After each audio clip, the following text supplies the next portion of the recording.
สวัสดีครัสวัสดีครับสวัสดีครับบยินดีต้อนรับเข้าสู่พวกเราชาแนลแฟนบอยจ้า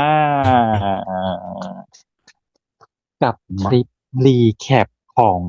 Friendship Forever Final EP อืมบอกได้ในที่สุดคำเดียวว่าเหนื่อยดูกี่อีมันพีก็เหนื่อย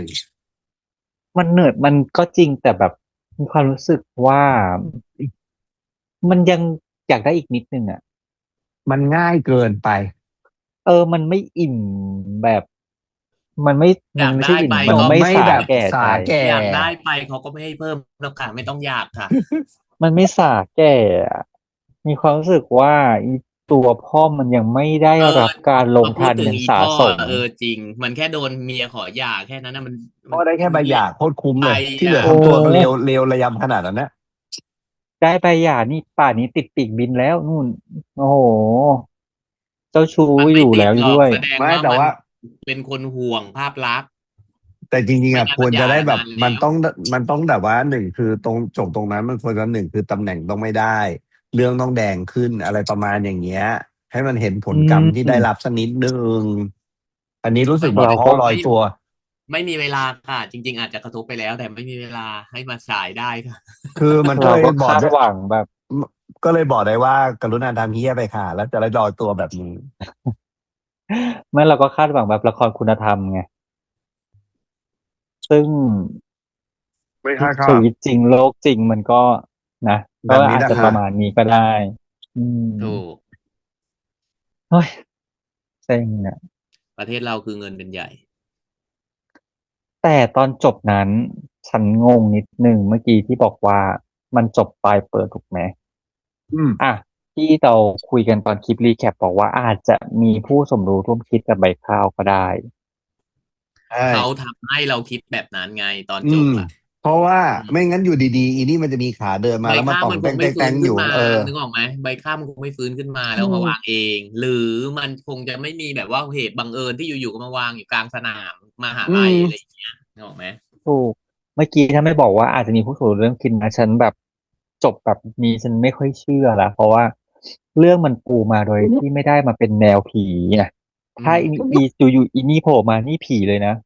มาแต่มันคือมายืนไอ้คอนี่ผีนึกออกไหมอย่างนี้เหรอสั่นประสาทไงมาคือถ้า มายืนผมยาวคอเอียงอยู่อเอย่างนี้อถ้าสไตล์ทริลเลอร์ก็เป็นไปได้นะเพราะว่าเอาจริงๆคือถ้าเวลาไอ้หนังสยองขวัญประมาณเนี้ยมันไม่ใช่หนังเออผีนะเขาแต่มันคือการทำส่วให้เรารู้นใหญ่เนี่ยสึกได้ว่าเฮ้ย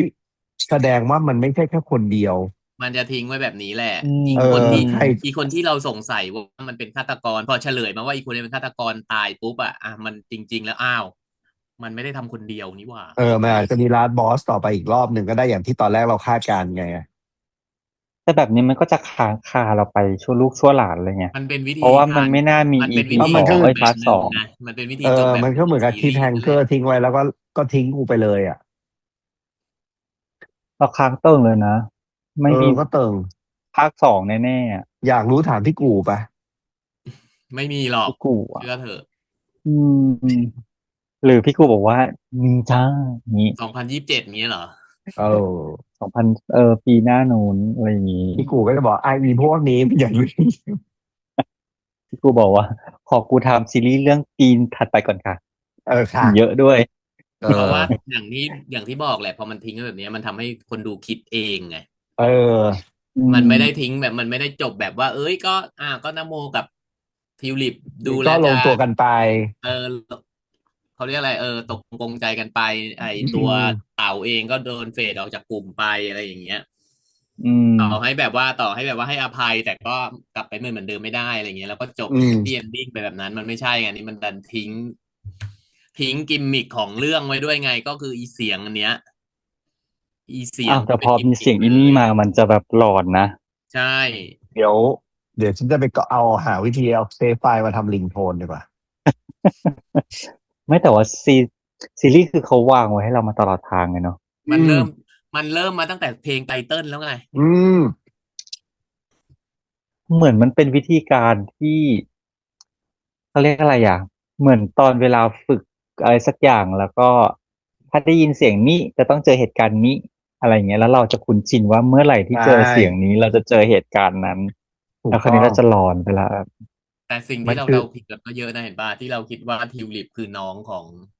ใบเอข้าว คนละอพ่อคนละน้องคนละแม่ เอ้ยเอน้องอคนละพ่ออะไรอย่างนี้หรือว่าขโมยลูกเขามาเลี้ยงอะไรอย่างนี้ก็อืผิดหมดมเลยสรุปก็ไม่ใช่ไม่ได้มีความเกี่ยนะจ๊ะวข้องกันเลย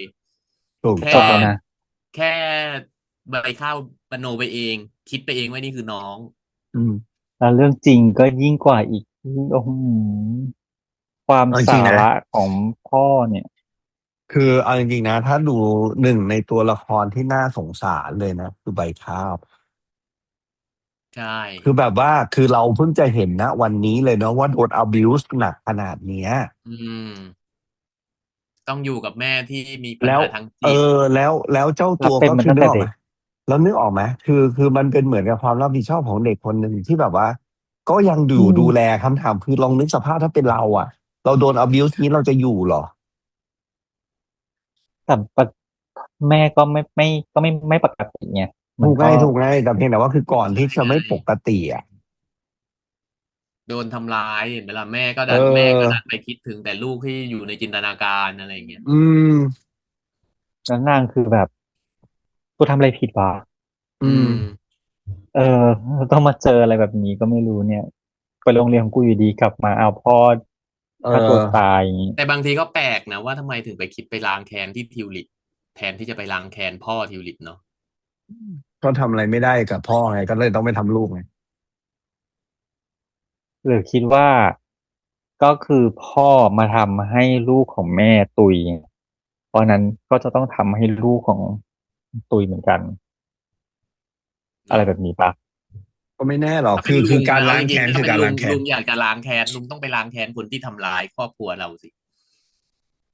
ต่อให้อยากจะทำร้ายทิวลิปด้วยก็เถอะแต่อีสองคนหมายถึงว่าพ่อกับแม่ของทิวลิปอะยังไงก็ต้องเป็นนัมเบอร์วันในคนที่เราจะต้องล้างแค้นน่ะแต่วิธีคือมันจะเฮิร์ตมากกว่าถ้าเกิดทำร้ายลูกไงอืมจริงไม่เพราะแต่ว่าคนอย่างพ่อมันจะเฮิร์ตเหรอไม่พอมาทีหลังแล้วอ่ะมันก็ไม่ได้ไปคือมันดูแล้วเหมือนมันไม่ได้อยากจะไปทำร้ายพ่อกับแม่ของทิวลิปอ่ะยังไงมันก็ไม่มีมันไม่มีว่าคือมันไม่มีความคิดที่จะไปทำร้ายสองคนนู้นเพื่อแก้แค้นเลยอ่ะคือมันจะมาทำร้ายทิวลิปอย่างเดียวเลยคือทำอืร้ายคนมรอบข้างทิวลิปหมดทุกคนนะเพื่อนเพื่อนเห็นปะแต่อืมกับพ่อกับแม่ไม่ทำอืมมันเลยแต่คิดว่ามันดูแต่มันแปลกอ่ะมันทำไมคนที่มันมีความแค้นแล้วมันถึงไม่ไปทำร้ายคนที่มาทำเราอะไรเงี้ย แต่ดันไปทำร้ายคนข้างรอบมาทำร้ายคนอื่นที่เกี่ยวข้องกับคนนั้นมีเวลาไปฆ่ายายวาวาอะไรอย่างเงี้ยมีเวลาไปทำนู่นทำนี่แต่กับพ่อกับแม่ไม่ไปทำอะไรเลยอ่ะคืองงตรงที่ไม่ไปทำอะไรเลยอ่ะ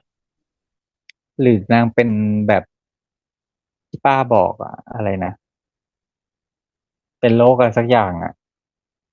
จำได้ไหม คือนางมุ่งมาที่ทีมลิปเลยตั้งแต่แรนางกก็เลยอืมุ่งมทิวลิปใช่แล้วนางก็เหมือนกับแบบว่านางคิดว่าอย่างเงี้ยคือสิ่งที่ถูกต้องนะคือไม่รู้นางก็มีความกระทบกระเทือนทางด้านสมองนั่นแหละถูกไหมล่ะแล้วถูกนางก็มีถูกความเป็นขนาดนั้นไซโคแพธประมาณหนึ่งอยู่แล้ว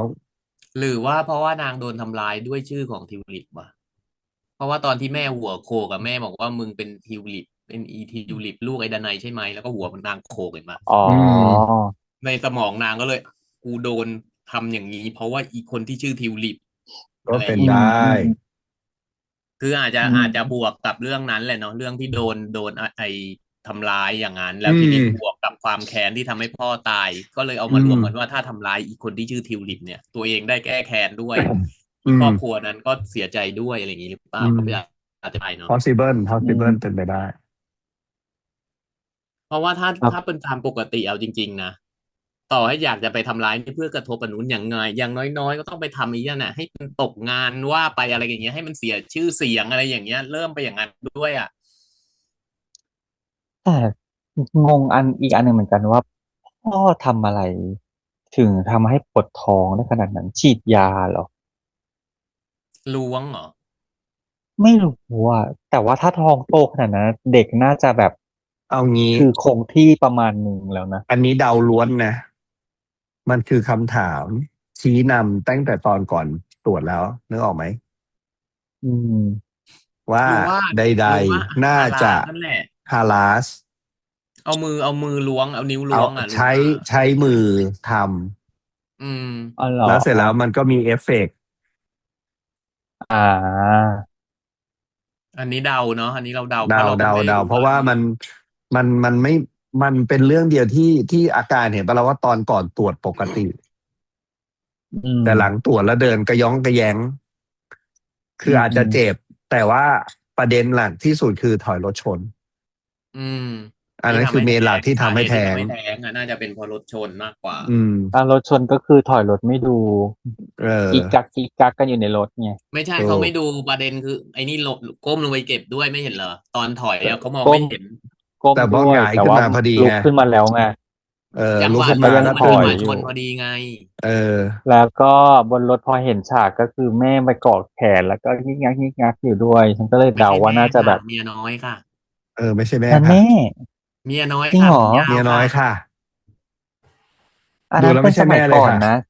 ฉันก็ใช่ไงฉันก็เลยคุ้นหน้าว่าเป็นแม่ไงไม่ไม่ใช่แม่ใช่ค่ะค่ะเมียน้อยค่ะเพราะแม่ตอนนั้นก็ผมสั้นแล้วค่ะจำได้ไหมล่ะที่อ้าวเหรอผัวไปเออโวยวายในห้องทำงานน่ะก็ผมอืมสั้นแล้วอ่าอืมอืมไม่ใช่อืมแม่เมียน้อยอ๋อเห็นไหมราคาทำชั่วได้ดีมีสมไปอันนี้เห็นเลยชัดเจนนะจ๊ะนี่ไงอ่ะแล้วก็มาอีกอันหนึ่งที่มีความน่ากลัวและหลอนอยู่เหมือนกันสำหรับฉันคือคือตุ๊กตาเข้าฟ่างอุ๊ยวันนี้ตแต่อนที่แม่มาโผล่แต่ตุ๊กเนี่ยตาเข้าฟ่างทนนะโอ้เป็นสิ10 ปีแล้วนะเออตั้งยังแต่เด็กแล้วเนอะยังอยู่ในตั้งแต่ดีอยู่ เด็กอะยังดูแบบสภาพเดิมอยู่เลยอะนางทนุถนอมไงไม่แต่ว่าตอนที่โผล่มาก่อนนะดึงปึ๊กออกมานั้นอันนั้นแอบอ๋อช็อกอยู่นะเป็นสิ่งที่น่ากลัวพอๆกับอีเครื่องตุ๊กตาไขลานอะอะไรนะมิวสิกบ็อกซ์ไม่รู้ไม่ขนาดนั้นแต่ฮะนึกถึงไอ้นี่มากกว่านึกไอ้พอตอนโผล่ตึ้งอย่างเงี้ยนึกถึงไอ้นี่เลยอ่ะชายเพลย์อ่ะอะไรวะอีตุ๊กตาอีตุ๊กตาที่เป็นผีชักอ่ะกี้เหรอชักกี้อ่ะอ่ก็นึกถึงาอันนาเบล แอนนาเบลไม่แห้งไงลุงแอนเออนาเบลมันไม่โผล่อันนี้มันหัวแห่มาอย่างนี้ไงแต่อันนี่ชักกี้ไงโอ้แต่แบบพอมันเป็นอันนี้แล้วนางฉากที่นางอยู่3 คนน่ะแม่ตุ๊กตาแล้วก็โอ้เข้าใบข้าวตอนเด็กแล้วมองมาโอ้โหยโอ้อันนี้เป็นใครก็ต้องแบบไอ้นี่เนาะมองแรงมองตายห่าเลยเหอะคือเหมือนมองมาแบบเป็นเพราะมึงอ่ะกูถึงเป็นกันแบบนี้เนี่ยอันนั้นคือในฝันของฟิลิปค่ะจินตนาการใช่ไง เองเขามองใช่ไงแต่เห็นแล้วมันสยองจริงนะคือฉากนั้นคือตาอืมองแรงมทุกคนเลยอะแล้วจังหวะคือโอ้ไอ้ตุ๊แล้วแบบกตาก็แบบจังหวะโพซิชันตุ๊กตาก็ทำให้รู้สึกได้ว่าตุ๊กตาก็จ้องหน้าอืมคือเออโอ้ซีรีส์คือทำแบบ มันดึงเราไปได้ตลอดเลยอะตลอดอืมตลอดอันเลยแล้วฉากที่การทะเลาะกันเนี่ยมันก็จะลุ้นจะเสียวไปหมดเราจะชอบมีของมีคมใกล้คว้ามือทีไรอะฉันก็ลุ้นทุกทีคว้าแล้วจะไปเจออะไรวะกรรไกรบ้างล่ะนี่บ้างล่ะครับแล้วดัมีดโกนรู้ได้ไงนบ้างก่อนว่ากรรไกรวางอยู่ตรงนั้นน่ะเออคว้าก่อนเนี่ยคว้าคว้าคว้าคว้าแบบไม่อะไรคว้าเห็นด้วยนะเป๊ะมาว่าเก็บกเลยนะกรรไกรโอ้มั่นใจไม่แต่เอาไอ้ว่าอันนี้นี้ก่อนไอ้เรื่องคว้ายังไม่เท่าไหร่เข้าบ้านมาได้ไงก่อนมีกุญแจสำรองเหรอฉันงงมากเลยอ่ะบ้านไม่ล็อกไงก็เข้าบ้านเห็นปะล่ะเข้าบ้านบ้านชาวไม่ล็อกแต่ไหนบ้านได้ง่าแต่ไรยมาก หรือว่าแต่มันมีคนรวยเขาไม่ล็อกกันไม่รู้ไงมันมีฉากหนึ่งพอดีเราก็จำได้ไหมไม่ได้รวยที่ที่เราล็อกแล้วตลอดเกิดเหตุการณ์ว่าลูกโดนทำร้ายมาแล้วประมันต้องล็อกตูก็ไม่ล็ทุกสิ่ง อกได้กันเลยกูงงมาก แล้วฉากหนึ่งอ่ะที่แม่โดนฟาดอ่ะอืมอ่าแล้วตกลงยังไงต่อ ก็ไม่เป็นไรไงก็มันก็ผ่านมาหลายเดือนแล้วไงหลายเดือนผ่านแม่ไปเขาฟื้นละ ก็มาเซ็นไม่ใบหย่ากัใช่เข้าใจบพ่อได้ไงแต่แบบคือเข้าใจอารมณ์ไหมแบบว่าเหมือนกับอันนี้ก็คือฟาดเพื่อแล้วก็ทิ้งไว้กลางทางฟาดเพื่อที่จะไปทำร้ายทิวลิปไงลุงถึงบอกไงว่ามันไม่ได้มีจุดประสงค์ที่จะมาทำร้ายพ่อกับแม่ทิวลิปเลยคือมันยิงตรงไปทิวลิปอย่างเดียวเลยไงเนี่ยมันมีโอใช่กาสด้วยไงนี่คือซ้ำที่จะคิวแม่บ้างแต่ก็ไม่ทำเอออืมแต่ใดๆนะเรื่องนี้นะต้องชมการแสดงของแบบน้องๆทุกคนเลยแบบอืม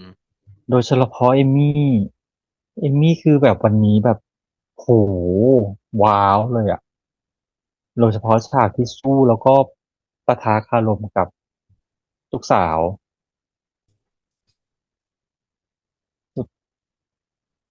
ดีทุกคนเรื่องเนี้ยเล่นดีทุกคน คือแล้วเขาคือเราวางตัวละครมาแบบ เราเห็นเอมี่ในอีกเลเวลหนึ่งอ่ะ อืคือเรามเราเราโดยปกติที่เราเห็นกันมาคือมันก็จะเป็นอารมณ์ใสๆเนาะหรือมีม่าอืนิดมๆเนาะแต่อันนี้คือการซัดตูมตูมตูมเลยอ่ะแล้วมันทำให้แบบโอ้โหถึงเวลาถ้าเกิดเอาจริงขึ้นมาก็ไม่น้อยหน้านะถ้าเกิดเอาจริงขึ้นมาแบบใส่เข้าไปหนักๆเนี่ยแล้วตอนปะทะคารมกับพ่อเห็นปะเออือ โอ้มโหอันนั้นคือพ่อมันก็เหลือพ่อไม่เหลือเลยนะเอาจริงๆคือแบบอืว่ามแล้วมันมีอารมณ์ที่แบบว่ามันเป็นดีกรีที่เขาเรียกอะไรอะเข้าใจได้แล้วพูดโดยที่แบบมันเหมือนกับมันรู้สึกจริงๆอ่ะอืมในจังหวะที่ไดอะล็อกตรงนั้นนะพูดจนเถียงไม่ออกนะเออแต่คนที่แบบว่าสำนึกผิดแล้วยังไม่ยอมสวรรค์ก็ยังไม่ยอมให้อภัยอ่ะก็คือเต่า เต่านี่แบบ อีเต่านี่คืออ้าวจะแม่นี่ตายก็เป็นเพราะมีดในมือกูอีกอะไรจะขเออนาดนั้นเออเนี่ยเห็นป่ะคืออีคนที่มันสำนึกแล้วอ่ะแต่มันดันโดนอะไรก็ไม่รู้แต่อีพ่อเนี่ยไม่เคยสำนึกเลยไม่โดนโดนเหวอะไรเลยเออแต่เขาก็ทำตัวละครเต่าให้มีครบทุกเฉดนะเออมันไม่ใช่แบบว่าเอ้ยโดนกระทำฝ่ายเดียวหรือโหร้ายสักอย่างเดียวอะไรเงี้ยเขามีคือมันเราตั้งแต่แบบเห็นมาตั้งแต่แรกแล้วไงว่าเต่าอ่ะมันไม่ได้อยากทำพอเอมันมาในอือกินกันมคือมันไม่อยากทำคือแต่อย่างที่บอกนะตอนนั้นนะมันหลงอีใบข้าวอยู่ไงเต่าเต่าต้องมีสตินะถ้าเต่ามีสติตั้งแต่แรกนะเต่านี่ไม่มาถึงขนาดนี้ละหลอกใบข้าวโดนข้าวหลอกให้ทำนู่นทำนี่ไงโดนหลอกใช้อะไรอย่างเงี้ยทำไงก็เรียบได้ล่ะก็ร้อยต่อก็โดนไปแล้วไงอืก็รักม อ่ะไม่แต่เอาจริงนะสังเกตได้นะเพราะเวลาคนซวยซ้ำแล้วจะซวยซ้อนเสมอนะมันไม่มีแบบซวยแล้วซวยแล้วจบนะ กลายเป็นว่ากลายเป็นว่าเวรกรรมมาอยู่ที่เต่าหมดเลยเออเออรับจบรับจบเป็นคนรับจบเวรกรรมทั้งหมดถูกปะอ้าวแล้วถ้าดูนโมเลยง่ายๆนะวาวาโดนเนี่ยวาวาก็โดนซ้ำโดนซ้อนอยู่นั่นน่ะเหมือนกันนะจะบอกแต่ไอ้วาวารอดมาหลายอย่างหลายรอบมากก็ที่ดูที่โดนทั้งน้ำยาโดนทั้งอะไรต่ออะไรโดตอนแรกนทั้งก็นึกว่าจะตาบอดไปเลยเพราะเรื่องน้ำเอยานั่นแหละอเนาะก็กลับมาเฉิดฉายเชิเอดหน้าได้อเหมือนเดิมเออก็คือไม่ทีก็เลยต้องโดถ้านวาวาถ้าไม่เหยอะอะก็ไม่คือวาวาคุยหรอกเดินไปหาที่ตายเอง คมชัด 4K เลยไหมล่ะเรียบร้อยเลยอืมจบอืมดีอ่ะดีเนาะอ่ะเรื่องนี้เป็นเรื่องอีกเรื่องหนึ่งที่แบบโหเลยสนุกด้วยหนึ่งเนอะแล้วก็ดูได้แบบทีเดียวอ่ะถ้าดูต้องดูทีเดียวนะรวด8 EP ตาแล้วมันจะมันยเส้นเลือดในสมมากองแตกตาตายยไม่ได้แล้วดูไม่ได้คือ1 EPเราไดก็้เราดูทีละก็ต้องเบิกอีพีนี่แหละพาราอยู่แล้วพอดียิ่งกันตอนช่วงแรกๆเห็นปะล่ะอีห่าลุ้นชิบหายเลยเครีเอายดตีนไก่หน้าผากยังไม่รอดเลยเจ๊เอาจใจเย็นริงๆสำหรับลุงอ่ะลุงว่าอีพีจบนี่คือเบาสุดแล้วเบานะสุด เออเบาสุดแล้วนะทุกอีพีที่ผ่านมา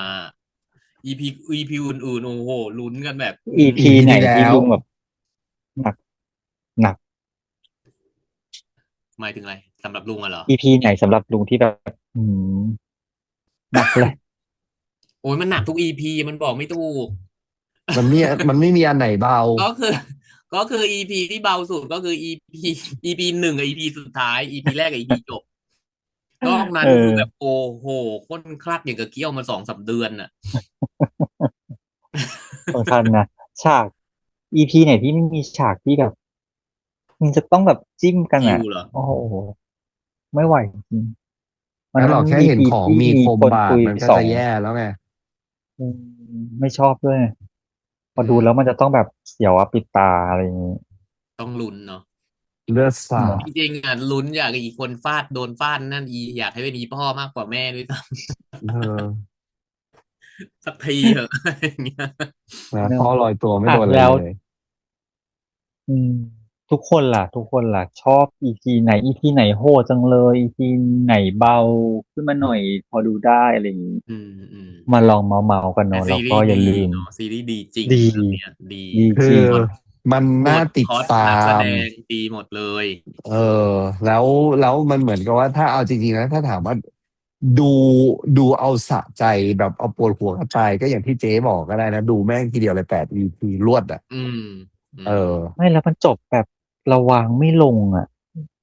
เอเวลาดูออ่ะมันจะแบบ8 EPมันจะรวดเดียวแต่ลุได้งชอบอย่างหนึ่งตรงที่แบบว่ามันไม่ยืดการไล่มันล่าฆาตกรอ่ะมันไม่ยืมันดดีอ่ะฉับก็คือโผแต่ก็แค่ล่มาสู้กันในห้องน้ำแค่นั้นพอแล้วก็ยิงตายเลยจบก็ดีเอนะอดีกว่าแบบอุ้ยวิ่งกันรอบบ้านอีกรอบนึผมไม่งไปแอบต้องวิ่งไงซ่อนอยู่ในครัแต่แค่วอะไรอย่างเงี้ยเป็นหนังอิอะไรแบบนั้น นเดียเหรอมันเป็นหรือว่าแค่คำถาตอนมแรกของลุงไงพอตอนนโมมาได้ไงกลับเข้ามานโมกลับเข้ามันมามาได้ไงปุ๊บโดนยิงไม่โดนแล้วนี่ก็เอาคืนได้แล้วก็วิ่งหนีกันไปนู่นนั่นดีว่ะแบบนั้นอ่ะแบบนี้ก็ดีแล้วอืมคือมันมุมหนึ่งมันก็ดูแล้วตายง่ายจังวะบทจะตายแต่พอมองอีกมุมหนึงก็ดีว่ะมันสรุปแบบก็มันคือขมวดฆาตกรชัดเจมันไม่ใช่คนนเหนือมนุษย์อ่ะต้องเอพูดอย่างใช่นี้อเออใช่ใช่แต่การแล้วคเข้าวามสนุกบ้านมาคือเหนือมนุษย์ แต่อีแล้วการเข้าบ้านนั่นแหที่ออกละตรงที่ไม่เข้าแล้วออกบ้านไม่ก็เหนืเดี๋ยวก่ออมนุษย์นเข้าบ้านก็เหนือมนุษย์ถูกไหมตอนออกบ้านที่ตำรวจมาไล่ก็เหนือมนุษย์ว้าบออกไปเหรอหายมีทางออกฉุกปีนหน้าต่างเฉินเหรอห้องน้ำอ่ะปีนหน้าต่างลุงบอกแล้วนางมาจากท่อระบายน้ำคือแต่ซีรีส์เรื่องนี้นะส่วนตัวอืมชอบอย่างหนึ่งนะคือมันทำให้คนดูมันทำให้เราอะมีความรู้สึกว่าตัวละครในเรื่องเนี้ยมันทำอะไรก็ได้เว้ยอืม มันทำอะไรที่แบบจะฆ่าคนก็ได้ทำอะไรก็ได้เพราะฉะนั้นเวลาเราดูอะเราจะคิดเผื่อไว้เลยว่าโอ้มึงจิ้มแน่มันโดนแน่อะไรอย่างเงี้ยอีกอันหนึ่งที่ชอบนะตอนแรกอะมันโอ้ยตอนแรกอะซีรีส์ทำให้เราลุ้นว่าอืมอีกคนพวกเนี้ยอีกคนเนี้ยเป็นยังไงอีกคนนี้เป็นยังไงอืมอยู่บทที่จะเฉลยขึ้นมาก็เฉลยมาให้เรารู้เลยว่าอีกคนเนี้ยเป็นยังไงอืมแล้วให้เราไปเอาใจช่วยอีกคนที่เหลือทีเนี้ยอืมไปเอาใจช่วยคนที่เหลือแล้วก็ไปตั้งข้อสงสัยอีกคนที่เหลือต่อว่าตกลงอีกคนที่เหลือมันดีเชื่อได้จริงไม่ได้ไหมวะอะไรอย่างเงี้ย มันมาเหมือนตอนอืมแรกให้เราลุ้นทุกตัวละครเลยว่าใครกันแน่วะที่เป็นไม่ คน EP ร้ายสองกันบ้างไม่ EP 2 หรือ 3ก็เปิดแล้วป่ะว่าตกลงใครยังไงอ่ะใช่ป่ะใช่ที่จนจับได้ว่านี่นะเออที่ได้โดนจับได้ที่นาเดินเรื่องงไปซ่วมเร็วเดินกันเรื่องเร็วกระเต๋าเออโดนจับได้นี่3-4แล้วไม่ใช่เหรอ EP 3 อ่ EP 4าเนาะทุกคนก็เนี่ยซีรีส์เรื่องนี้เป็นอีกเรื่องหซีรีส์ดีนึ่งที่อืมน่าติดซีรีส์ดีตามแล้วที่ก็ดีแล้วก็แนะนำให้คนอื่นดูไปด้วยนะจ๊ะกับ ถูก Friendship ต้อง Forever เนาะเพื่อนสนิทที่สหายเออก็ประมาณนี้แล้วกันสำหรับการรีแคปเนาะเมาท์มอยกันกับซีรีส์เรื่องนี้นะครับแล้วก็ครับฝากติดตามพวกเราในคลิปถัดๆไปเนาะแล้วก็ซีรีส์เรื่องอื่นๆหรือเรื่องอะไรที่จะมาแทนหรืออะไรเงี้ยนะครับฝากด้วยเนาะ แล้วก็ครับอย่าลืมเรามีคลิปที่ไปสัมภาษณ์น้องๆแล้วก็เล่นเกมกับน้องๆด้วยใช่ตามไปไปดูได้หาดูได้เดี๋ยวอืมทำให้คลิกลิงก์ปึ้งไปดูได้เลยเนาะอ่ะเอาละเราก็ถึงเวลาสมควรแล้วเราขอตัวลากันไปก่อนดีกว่าครับแล้วก็พบกันใหม่คลิปหน้านะครับคลิปนี้ไปละครับสวัสดีครับสวัสดีสวัสดีครัครับบบาย